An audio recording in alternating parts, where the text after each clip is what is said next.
Welcome to Empowered by AI, the podcast for women entrepreneurs ready to harness AI to take their businesses to the next level. I'm your host, Michelle Muncy-Silva, founder of Innovative AI Studios. You may have left corporate life to start this entrepreneurial journey, but you don't have to go it alone. Here, you'll find a supportive community of like-minded women and an invaluable thought partner each week, as my guests and I share actionable insights you can use right away. So let's dive in together. All right. So I wanted to bring our friends in on this here because I don't want anybody to feel like they're coming into the middle of a conversation. We had an interaction on LinkedIn that I absolutely loved. And Deanna, you had put a quote in, and I'll read the quote. Okay. Technology will never replace great designers, but great designers who embrace technology will replace those who don't. And I'm wondering, because I know you've been doing a lot of presenting, what drew you to that quote? And then I want to hear Michelle's reaction. Sure. And I loved Michelle's reaction. That's what got us talking on LinkedIn, right? Yeah. So many of these presentations that I do a lot on campuses to fashion design schools, graphic design schools, that kind of thing, and a lot at women's conferences. And so many of these conferences, these women and these students come at me with fear, immediately with fear. Everyone thinks they're going to lose their job, they're going to waste their education, that things are going to go away because of AI. And I'm of the belief that AI, it's more than just a tool. It's a really powerful tool. But what's more important is that the person behind it knows how to use it and knows how to use it well with emotion and with humanity. And that's part of what I love about what Michelle is launching as well, because she talks about that all the time on LinkedIn. So that's what drove me. I literally start almost every presentation I do with some form of that quote. And Michelle, your initial reaction to it was what kind of sparked this whole conversation, right? And I have a lot of questions. I have more questions than I have answers. And a lot of the time is really, I feel it myself. I question things. And I'm a thinker. I live a lot inside my head, a lot. And I argue with myself a lot, which is really bizarre. But I do that because I am not here to police anyone. And I'm not here to tell people you're wrong. I'm here, I think, to think and help people think, to ask questions, to challenge, but challenge in a way of thinking again. I want to think about things. I've worked in IT my whole life. So you have IT around you and you find yourselves, every single aspect of your life is IT and you don't question it anymore. It's so embedded in your life that you just don't question. And now it's the time to question. Because AI, it's not just any other IT we have been given. It's something completely different. It's taking over a lot of aspects of our lives. So I think it's time for us humans to step back and think and analyze and try to understand, do I need this? How much do I need this? And not just use it because you can.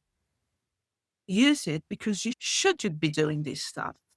It's not because it's available that I'm just going to follow everything and do everything because everyone's doing.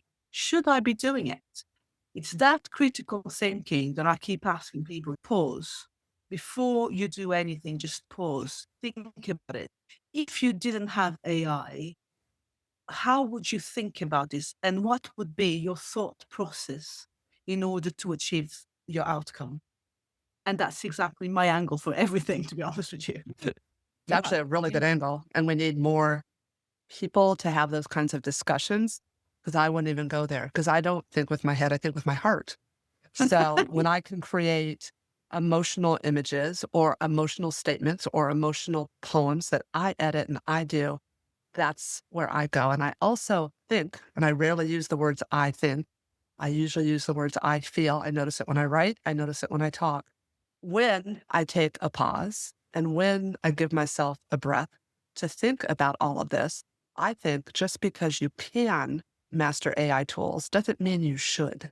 It just depends on who you are, what you do, and what is your desired outcome. So I'm with you on that part for sure.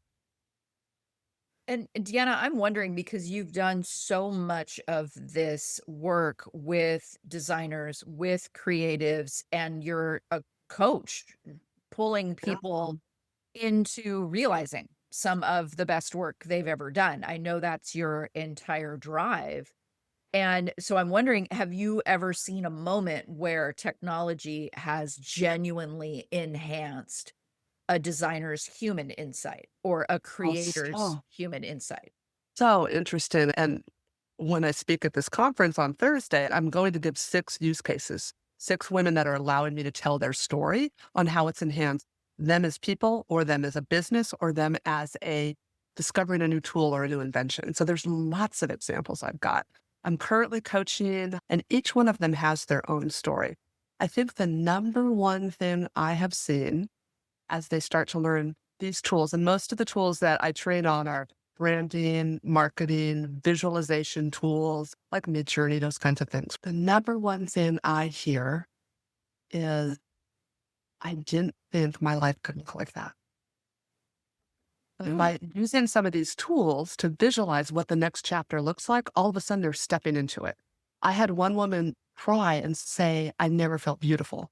And now she's starting to feel beautiful because she's starting to step into her gifts. Not because her looks have changed or not because Midjourney can enhance them, but because she's stepping into who she wants to be. I have another woman who said, learning this has made me a better mom, a better wife, and back to who I used to be. I was like, what? Okay, tell me more. What does that mean? It's because she was living that life where she's raising 4 kids, 2 in diapers, 2 in school. You've got a lot going on and you forget who you are. And by learning these tools, it was bringing her artistic side back out. And now she's teaching her children how to do the artistic side. She's making coloring books for them. Like, it's just, her joy's back and you can see it on her face. One other example I'll give you, wonderful woman that told me her story of her and her first husband, a medical tragedy. Now she's remarried. And I remember my first call with her, she was a wreck. And she self-admittedly, she was a wreck. I just had my last call with her. I didn't even recognize her. She was like a different human. And her husband even came in to meet me and gave her a kiss, gave her a smooch in the middle of our call. It was the cutest thing ever. So I love that. I've seen lots of, again, everything I just talked about was emotional, not necessarily headspace. And Deanna, I think I mentioned that a number of times, is that dopamine effect of doing this stuff, even just creating images, it makes you happy. It does make you happy. And suddenly you have a medium there where before you have all these ideas in your head, but you didn't know how to express them, how to put them out there. Now you can. And that is amazing. And that is great. And that is exactly how people should be using it. What people should not be doing is just doing anything for the sake of doing it. Because I have this tool and I can just create a million things. I'm just going to do that. So create to create, should we? So in a way, I think I create to keep just the wheels turning because it's a survivalist thing. That's me. I need to be creating all the time. It's almost like gardening. I need to get my hands dirty. I like that. It keeps me alive. But then do I have to post it? Because and this is the difference because it's not just that creation because everyone can create. Now we're all creators. Do we have to post it? Do we have to share everything? Because the moment you share is not about your creation. It's about the algorithm. It's about making money. It's about your audience. It's about, so are all these tools flattening our creativity and the reason why we create? That's a great question. Michelle. That's not what I'm like, you're just, my brain is, okay, you brought up dopamine. I want to try to go through my train of thought here. So you bring up dopamine, right? So there is an entire addiction kind of thought process that I'm having with that. So if we are continually giving ourselves dopamine from outside chemical sources, our brain will learn, oh, okay, you don't need me to create it naturally, right? You don't need me to do what I'm supposed to do. You're going to get it from somewhere else. So therefore, I'm going to stop creating it. That means that in as I build up that expectation within my brain, I'm building up tolerance, I'm building up dependence, which is then leading to addiction. So there's that. And if I don't learn how to do something on my own without the outside enhancement, can I call on that when I need to, right? Mhm. When something goes down or something isn't available or I've hit my budget and I can't try the next thing, can I create on my own? And I don't know that's so much a question as much as it leads me to think about my son right now is he's working towards becoming a filmmaker. And he does not want to touch AI. Doesn't wanna Mm. touch it. He wants it to be something that he learns on his own. And it has been so hard for me to sit here as just this person that is so in love. I'm like, "But yeah, but what about," and I'm, like, showing him stuff, and he's, "Oh, that's AI." And he'll literally walk away from me, and I'm like, and so I'm wondering if he doesn't have a point because I'm coming to AI having learned how to do things completely on my own because I used what was available to me at the time. And so I'm wondering, do I need to give him that space? Is there a limit to what we should be doing with tech in the creative process? Because he wants to build those foundational skills first. And I'm like, that's valid. I don't want to discount, Right. but I would Absolutely valid. totally pay for you to take this AI film class over here. You know what I mean? Before he's even gotten into the depth of his major. It's like, okay, is there a limit to what we should be encouraging with technology in the creative process? I have several answers, but Michelle, over the water, Michelle, would you like to go Oh, first? no, no, Michelle. I think, look, I think you're not given AI, you find AI. I personally think that. I have so many friends, colleagues who, a year ago, there's no way, I hate AI. There's absolutely no way. I will never, ever touch it, ever. And now they're like, well, hold on. Because they found AI. What? What? Yeah, no, they found it. And I was the same. To be, I worked in marketing and I thought this thing is going to steal my job. It's already doing it. And I was really annoyed. I was cross. I was like, how dare you? Now you can do all this stuff much quicker than I was able to do. And I had a team. Now I don't need a team anymore. I just need AI. And I was really annoyed, really cross, and just, oh, and then I found AI. I found it in a way that works for me. So I think, Michelle, your son is going to find AI. You can't give it to him. You can't let him find it in a way that he's going to realize it's helping him in his process, in his creativity. So honestly, just let him do his thing. I think that's great advice. And I have so many different examples. I'm trying to figure out which one to share, literally that have happened in the last 48 hours. So I have one incredible like AI genius over in Australia, and I don't want to give her away her name, but she is a deep creative. And what's so interesting about being a creative person or being hired to be creative is it's not like going to the grocery store. You can't just shop and be creative. It just does, you're not going down an aisle and picking stuff. You have to be in the right frame of mind and you have to be in flow. And when you're working on a big project, you also need downtime. You need to get outside. You need to get into nature. You need to do whatever. You talked about gardening. She happens to do a lot of rock climbing. You need to refill that cup. So that's one thing when I think about just because we have AI tools, should we use them? Yes and no.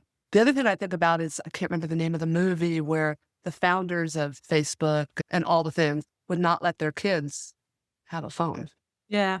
would not let their kids on social media for a reason, the whole dopamine conversation. One of the first things I train mostly women. I have 2 guys now, mostly women. I tell them to set an alarm because most of them are working mamas. The only time they get to actually do the lessons is at night, and they have so much fun. They find that they're up till 2 or 3 in the morning. I'm like, because it's dopamine, right? It's dopamine. You've got to set an alarm. You've got to be good about this. I also tell everyone I work with, do not grab, and I'm terrible at this because I do it all the time. Do not grab your phone first thing. Do not have your phone But Take that, that yeah, direct. that's a very Yeah, good just advice. just don't do it because it starts the dopamine. You need time to like connect with the earth first. So I love the way your son is thinking, and I do think it's the skill set and the creativity that we bring to the party. The tools enhance it. So yeah, I agree with Michelle. Mhm.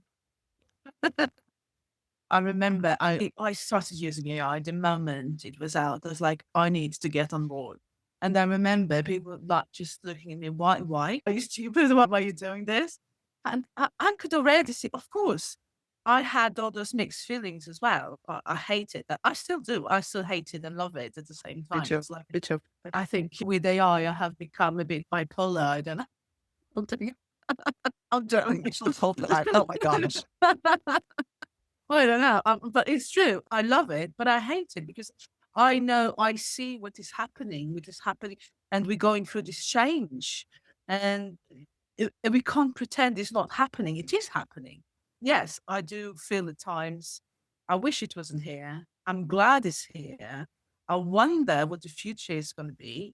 I'm hoping for a completely different future, completely different way of learning, how people are going to learn in the future, not in the same traditional way that I've learned and you learned, our parents, grandparents, which actually the way I've learned is exactly the same way my parents and my grandparents learned. So it's time that we break that cycle. Learning is not the same anymore. We are bombarded with information. My children, I have two girls, 15 and 12 years old. They are so intelligent. When I was at that age, I think I was still playing with Barbies. Honestly. Wait, they're playing with Barbie. They're just doing it on ChatGPT and making them Exactly. It's like, there's just the amount of information these kids are absorbing on a daily basis is extraordinary, really. And so the learning cannot be this, and also this lengthy courses, and that is going to have to stop because at the speed the tech is developing, we cannot have degrees that last years and years anymore. It has to change. It has to be real time. It has to be more practical. It has to be more real world. So again, we have to find AI, but I think the whole society has to find AI in the ways that works for everybody, not just for the privileged ones who work Right. for big corporation with lots of money and gives you access to the tools. What's happening to everyone else? Which And is that's why I the love question. founders, which is why I love all those organizations out there that are promoting the equitable use of all of this. So I could not agree with you more, Michelle. Absolutely. And I'm wondering, so there's been a couple of conversations that I've had in interviews with podcast guests where somebody brought up that for a millennial, she was very used to getting her participation acknowledged. And that made me think, okay, Generation X, we were used to silently working without recognition. And then Quick, didn't it? And right. not sharing anything, not sharing online. No, yeah, exactly, exactly. It's all very hierarchical, all very martyred. And then boomers were used to one type of work, and that was the work that you did forever. And you got Entire your gold life. watch. Yeah, Uh, you got your gold watch at the end, and thank you so much for your time. And so if you look at each, I did them backwards, but if you look at each of them, each one of them trained, you were basically brainwashed into this is what success looks like. This is what accomplishment looks like. This is what you do if you want to be considered a good person, a good worker. And now it's like we're looking at this and we're like, this is no longer about time. This is no longer about silent suffering. This is no longer about you're in your lane and you have your degree. You know what I mean? Like, how do we reassess or communicate even human value in an age where, as Michelle pointed out, we're even going to be learning differently. Now, there is a complete democratization of education now. I can create my own textbook in a matter of seconds. Amazing. So how do we even begin to assess human value now? Because those days of charging by the hour, we don't get to do that anymore. Now, I think the answer to your question is we stop. We have to stop. We can't be everything because at the moment we are everything. We are writers, we are editors, we do video, we are speakers, podcasters. We are everything. And it's almost like the pressure that you have to be. You don't have to be. Uh, It, it really depends, of course. If you want to be seen, everyone wants to be seen. Why do you want to be seen? What is the reason? I think we have to stop. We have to stop and go back to the intent. What's the intention? Why are we doing this? I personally, I don't want to master video. I see amazing videos that people are doing with the eye. Amazing. And I can even play with it at home. It's not something I'm going to do it just because I can. I don't want to. I'm very focused in what I do. I write, I do storytelling. For me, it's about strategy. I like the thinking. I like the thinking process. I love the output, but actually, what I really enjoy is again get my hands dirty, like inside my head. Like, okay, so how do I do this? Oh, so this person is saying X, and that person says Z. So how do I actually I like that. I like that argument in my head. I like to think. So I want to stay there. I want to stay in that bubble. And yes, I do have the tools to do everything else. I do have the tools to create images, to create videos, songs. I can do all of that. I can play instruments. In real life, I cannot play a single instrument, but I know I can. I get online, create, I do, I can have all band. It's Yeah. crazy. You can have a But band of I do cats playing guitars. I mean, you can have whatever you want. right. But this is what I'm saying. We have to stop and think, why am I here? Why am I doing what I'm doing? Yes, I have all these tools available to me that enable me to be whoever I want to be. Who do I want to be? Do I want to be everything to everyone? No, that is the definition of burnout. Yeah, exactly. It's actually what I talk about is going from burnout to split up. You go from being everything to everyone, taking care of everything, to learning this tool to doing it all over again. No, we don't want to be that. I think you're absolutely dead on. And I think as you approach learning AI, it's really about leveraging who you already are and taking it to the next level if you want to. So I'm with you on the video piece. Video, it takes some time. I've got a piece that is showing in Creativa. I've got 10 pieces actually showing. And they just asked us a couple weeks ago if we would want to do a video with them. I would love to. I want to have to devote 30 hours to figure out how to do that with the right video tool because there's 25 of them out there and everyone has a different favorite. And do I really want to? I don't know. I'm still thinking it. So back to And do you your think, point. Deanna, do you think it's generational? Because I think maybe the younger generations now, because to go back to the point I made earlier, it's not so much about creating, it's about sharing. Is that you have to be there and showcasing everything you can do. And you have to be able to do everything.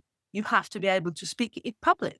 You have to be able to write. You have to be able to create nice images, nice videos, nice everything, and share everything you do. And anxiety is through the roof, right? And anxiety is through the roof. So yeah, I agree with you. We need to back up and just take a breath. Let's just take a breath and figure out individually. Yeah, I see. My son is pretty much like you, Michelle. He doesn't really want anything to do with AI. And oh, by the way, he's a teacher at a private school, Mm. a very expensive private school. And now he's going to be the athletic director and he sees the value in AI, but the schools don't yet. Oh, They no. haven't figured it out. No. And he's very kind. He'll ask me, "Oh, mom, I saw you got another image in whatever art gallery it's in." And he's very kind to ask about it, but he has no interest. And he's a millennial. So there you go. Yeah. Yeah. And that's, yeah, I think that Michelle brings up a really good point. The idea of finding it on your own, I finding love a that. use I love case that. for you. And that's my wondering, what is the advice to give to the woman entrepreneur to help her avoid the burnout, as you all just said, and then find AI in that practical way, like Michelle was talking about. What is the word of wisdom? Look, I'm going to be a bit cynical here. About you, Michelle. I think we have to start to acknowledge that most workflows and the way we work aren't built for it. They're not. They're built for factories. They're built for people who don't have responsibilities outside their work. And women have a lot of other things to deal with. So it's not really built for us.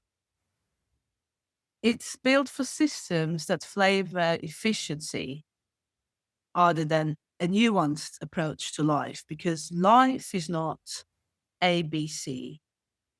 Life is A, Z, H, M, O. Yeah. Life is like beta. Yeah. That's how life is. And I think we women, we understand that very well because we live it. And when people put all these frameworks and plans in front of us, that it's a structure. You go from here to here. It doesn't really work. It's academia. It's beautiful. It's nice to have those things in your hands, but you need to then be able to translate that into real life. How am I going to apply this? How am I going to actually integrate this into my living, my life, my kids, my cats, my dogs, my husband, my ex-husband, my lover? It doesn't matter. There's lots of stuff going on. Look at that. So it's it's not, I think, especially for women, and this is why women need to be at the forefront of this, to give that nuance to actually, it's not, there's a lot more to this, that it's not just here it is. I'm handing over to you now, this AI tool, go and do your thing. But by the way, when you're doing your thing at the same time, it has to be aligned to this and that. And you're just like, okay, how do I do that? You can't. We have to be there right at the beginning and build this from the foundation, build the foundation, have these conversations, understand how this is going to impact our lives. How can it help us? Not help us just by creating pretty things, but help us. I remember there was a post going around a few months ago. Someone has written something along the lines that I don't want AI to do my job, but I want AI to do my branding or something like that. Yep, Yeah, I remember that one. Yep. yeah, that's exactly it. Do Because remember that one. I'm talking to you guys now, but I do have a lot of laundry. I need to. Yeah. Now My with pile AI is as well. almost as tall as my lighting. Yeah. But Know that there's feeling. there's a lot going on. So where is that AI going to sit into my life apart from You work? know, it's funny that you said that because you took me back to one of the first conferences I spoke at, and it was a women's conference in Florida. And there were a lot of super intelligent, intellectual PhDs, like just a lot of really wonderful businesswomen, inspiring women. And I was on a panel there, and I decided to take it a completely different route, like what you just said. And I talked to them about, oh, by the way, AI creates my grocery list for me. AI plans my vacation for me because I don't have the time. I was swarmed afterwards. The one question that I was asked by one of the audience members, the last audience member, said to me, how did you learn this at your age? I really burst out laughing. And then she said, wait, I'm sorry. You've just inspired me to learn this at my age, which I thought was absolutely beautiful. I have male friends too, same thing. It's helping them plan their vacation, their anniversary, their birthday. There are very practical uses for it. You just have to know where to start. You're right. I don't want it to create my next marketing strategy. I want it to enhance my next marketing strategy, but I want to be the creator of it. Yeah, for sure. And you should have in account who you are and your Right. struggles in your life. Because again, so far, we have been handed all these strategies and methodologies and frameworks and workflows designed mostly by men, right? And it's Oh, true. sure. Yeah. So You can see that in the imagery as well. I have nothing against men. I love them. Me too. Nothing against them. But what I'm saying here is now we have a huge opportunity. We women have a huge opportunity. And it's not just about drawing nice pictures. It's actually saying, no, you know what? I want to have a conversation about this. I want to be able now, today, to shape this, not in 2 years' time or 10 years' time, but it's already shaped. And now we have to fix the mess that's been done. I don't want to be fixing anything. I want to build now. Yeah, I was going to say V2, V3, V4, whatever. But yes, I'm right there with you. Exactly. That's why I adore you and I adore Michelle and I adore She Leads AI and She Is AI and Secret, like all the things that are, all the women that are coming out of the woodwork to try to build something and try to make something next level up. It's about, you know what, reclaiming our voice. I think we don't need to be given a voice because we have a voice. We need to reclaim our voice and say, no, this is time now. We have an incredibly powerful tool, not just for myself, but for my children, for my daughters, for their generation and for their children. And I would love to know that I helped shape their future because it's going to have a huge impact in their lives. Love it. Yeah. Spoken so well. Love it. Is it not? Is it not for us to take an active part in the conversation? For sure. And sit on the boards. Why are there not more women on these boards? What is going on with that? And get more funded. Why aren't 3%, I believe, is the number? 3% are getting funding that are women. That's all got to change. It starts with us, ladies. So let's do it. Awesome. I love it. Ladies, thank you so much for this conversation. If ever there was a call to action, I think you both encapsulated it beautifully. So thank you for your time. Thanks, Thank Michelle. you, Michelle. Right. Michelle and Michelle and Michelle. Thank you for tuning in to Empowered by AI. If today's episode sparked ideas, don't wait. Follow the link in the show notes to visit innovativeaistudio.com and download your free resource, created to help you put today's insights into practice. Be sure to subscribe so you don't miss out on future episodes packed with more tips, tools, and inspiring stories. Until next time, stay empowered and keep innovating.